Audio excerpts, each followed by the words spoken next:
Perfectionist होना तो समझ आता है, लेकिन ये परफेक्ट क्या होता है? I am Suhail Jindani and you are watching सौंदर्य।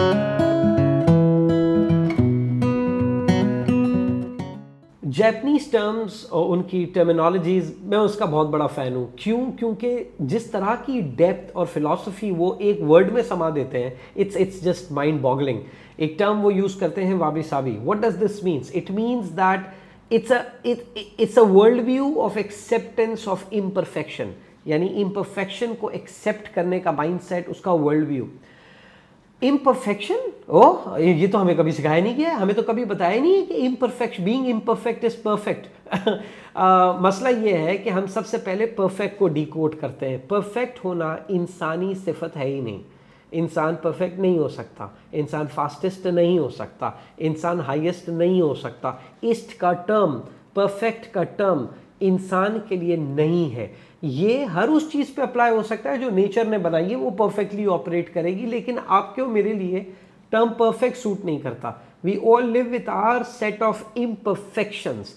लेकिन इसको एक्सेप्ट करना, इसको अपने दिमाग का, अपने वर्ल्ड व्यू का, अपने प्रोसेसर का हिस्सा बनाना is always a challenge. Perfect दो ही चीज़ हो सकती है, या तो परफेक्ट इल्यूजन हो सकता है, या परफेक्ट होने की ख्वाहिश आपका या मेरा लेजी होने का एक्सक्यूज हो सकता है। ओह, मैंने ये बुक अब तक इसलिए पब्लिश नहीं की क्योंकि अब तक मैंने परफेक्ट बुक नहीं लिखी है। साहब, ये परफेक्ट बुक क्या होती है? मैंने ये पेंटिंग इसलिए अब तक एग्जीबिशन में नहीं लगाई क्योंकि मेरे हिसाब से ये पेंटिंग परफेक्ट नहीं है। परफेक्ट पेंटिंग क्या होती है? मैंने आज सुबह लिंक्डइन पे ब्लॉग इसलिए नहीं लिखा क्योंकि मुझे लगता था कि ये परफेक्ट ब्लॉग नहीं है। परफेक्ट ब्लॉग क्या होता है? इनफैक्ट हम तो बहुत आगे बढ़ गए, हम तो परफेक्ट चाइल्ड की और परफेक्ट पेरेंट्स की भी ख्वाहिश रखते हैं। I think this idea of perfect needs to break and we need to give an alternate point of view to this. मैं आप लोगों के साथ एक कहानी शेयर करना चाहता हूँ फार्मर की। एक फार्मर था जिसकी एक फसल पूरी ख़राब हो गई थी और वो बड़ा परेशान था।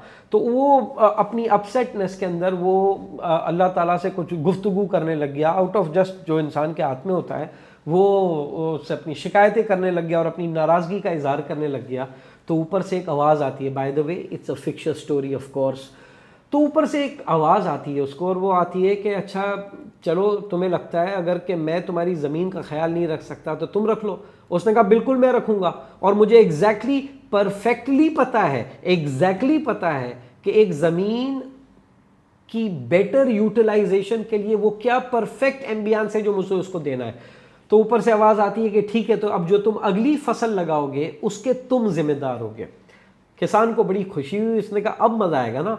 तो जनाब उसने जो भी फसल का इनिशियल प्रोसेस होता है वो किया, और उसने बीज लगाए। उसके बाद सूरज उसने देखा थोड़ी ज़्यादा तपिश दे रहा था, तो उसने सूरज की उस तपिश को कवर करवाया क्लाउड से। क्यों?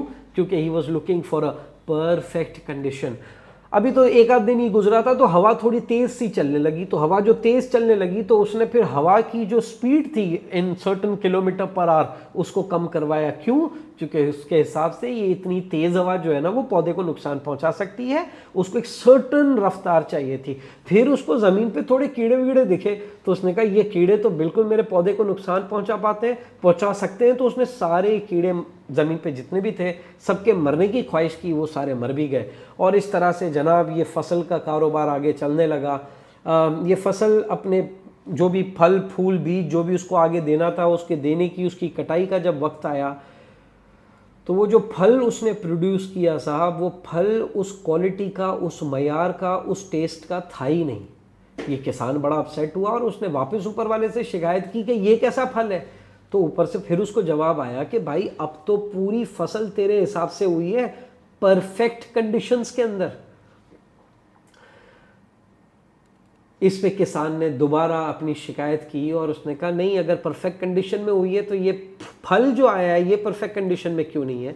उसके बाद उसको एक्सप्लेनेशन दी गई कि देख भाई, वो जो हवा चल रही थी उससे हो सकता है थोड़े बहुत पौधे तुम्हारे ज़ाया हो जाते, लेकिन उस हवा के सामने अपने आप को पकड़ने के लिए वो जो पौधा ज़मीन में फोर्स एक्सर्ट करता है, तुमने वो फोर्स उससे छीन ली, और चूंकि उसको ज़मीन की पकड़ इतनी अच्छी नहीं मिली इसलिए वो फल या फूल इतना अच्छा नहीं दे पाया।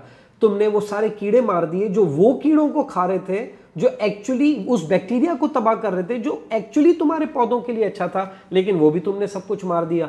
इसको एक सर्टेन सूरज चाहिए था ताकि इनिशियली वो बीज जिसमें कैपेसिटी नहीं है वो पहले ही रुक जाते हैं, लेकिन नहीं जी, तुमने तो उस सूरज को भी नुकसान पहुंचाया। तो बट ठीक है, अब तुम अपना परफेक्ट एंजॉय करो। इंसान के हाथ में परफेक्ट नहीं है, ये आपका और मेरा काम ही नहीं है। And we should get out of this perfect obsession, खास तौर पे जब हम परफेक्ट बच्चा ढूंढना शुरू कर देते हैं। ये क्या होता है, परफेक्ट बच्चा क्या होता है? आई रिमेंबर, मैं स्कूल का नाम नहीं ले सकता, I went to the parent teacher meeting. एक लेडी मेरे पास आई, मुझे कहती है सोहेल, मेरा बेटा 9th क्लास में इतना होशियार, इतना माशाल्लाह, इतना ज़बरदस्त बच्चा है, मेरी बेटी 6th क्लास में इतनी बदतमीज़ है, और अभी मैं उसको डांट रही थी तो मुझे कहती है कि अगर आप भैया से इतनी खुश थी तो मुझे पैदा क्यों किया? उसके बाद उन्होंने मुझसे पूछा कि अब क्या जवाब दूं? मैं कहा नहीं, सवाल उसने बहुत अच्छा किया है, आप जवाब दें, पैदा क्यों किया?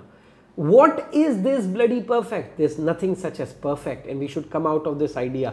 परफेक्ट को समझने के लिए एक और बहुत इंटरेस्टिंग चीज़ या एक और इंटरेस्टिंग एग्जाम्पल ज़रूरी है। एक आज से कई साल पहले ताजदार हरम कवाली आई, जिसको साबरी ब्रदर्स ने गाया, और जो लोग मौसीकी सुनते हैं, समझते हैं, उनके हिसाब से एक परफेक्ट कवाली गाई जा चुकी थी। It was done and dusted. But then उसके कई साल बाद कोक स्टूडियो में स्ट्रिंग्स रिप्रोड्यूस करते हैं ताजदार हरम आतिफ के साथ, और बहुत सारे सुनने वालों को बहुत गुस्सा भी आया, उन्होंने कहा ये क्या किया। लेकिन आप ये जानते हैं कि जितना ज़्यादा ताजदार हरम आतिफ का गाया हुआ सुना गया, ख़ास तौर पे आपके बच्चों की तरफ से सुना गया, वो पहले वाला नहीं सुना गया था। इनफैक्ट आपको अगर मेरी बात का यकीन नहीं है तो अपने बच्चों को साबरी का ताजदार हरम सुना के देख लें। मैं उस ताजदार हरम को जो साबरी ब्रदर्स ने गाया अंडरमाइन नहीं कर रहा, और मैं आतिफ ने जो ताजदार हरम गाया उसको मैं ग्लोरीफाई नहीं कर रहा। मैं ये बताने की कोशिश कर रहा हूँ कि वो जो पहले गाया था, अगर मैं ये कहूँ कि चूंकि वो पहले गाया गया था इसलिए वो परफेक्ट है, आई think this is a naive way of looking at it. क्यों? क्योंकि वो जिस काम के लिए था, वो जिस पर्पस के लिए था, उसने वो पर्पस सॉल्व किया। लेकिन आतिफ ने जब ताजदार हरम गाया तो वो जिस पर्पस के लिए था उसने उस पर्पस को भी सॉल्व किया, और ताजदार हरम दुनिया में कोक स्टूडियो में सुना गया, शायद सबसे सक्सेसफुल एक कलेक्शन बना। I think this is a perception that we need to understand कि एक चीज़ जो पहले बन गई वो परफेक्ट नहीं होती, वो उस कॉन्टेक्स्ट के लिए, उस पर्पस के लिए, जिस पर्पस के लिए वो बनी, उसके लिए वो काफ़ी है। मैं आखिरी में एक स्टोरी शेयर करना चाहूँगा। So there is this music director, a creative genius who I really admire, Asif Nurani. I love his work, I love his passion towards music, towards arts. He's amazing. एक काम के वास्ते मेरी एक दफ़ा उससे मुलाकात हुई, तो कुछ म्यूज़िक नंबर प्रोड्यूस करना था हमको। तो उसकी डिस्कशन जब हो रही थी तो उसने मुझे कहा कि सोहेल भाई, आपको परफेक्ट म्यूज़िक चाहिए या रॉ म्यूज़िक चलेगा? मैंने कहा यार परफेक्ट ही चाहिए होगा, रॉ क्यों चाहिए होगा? तो उसने कहा ठीक है, जो परफेक्ट म्यूज़िक है this would cost you around 50 to 80,000। I said good. तो फिर मुझे ऐसे ही तजस्सुस हुआ, मैं कहा रॉ कितना कॉस्ट करेगा? उसने कहा उसमें 6-8 लाख रुपए लगेंगे। तो मैं कहा जब परफेक्ट 50-60 हज़ार का है तो रॉ इतना महंगा कैसे हो गया साहब? उसने कहा सर क्योंकि रॉ इंसान बनाएंगे और इंसान परफेक्ट नहीं होते हैं।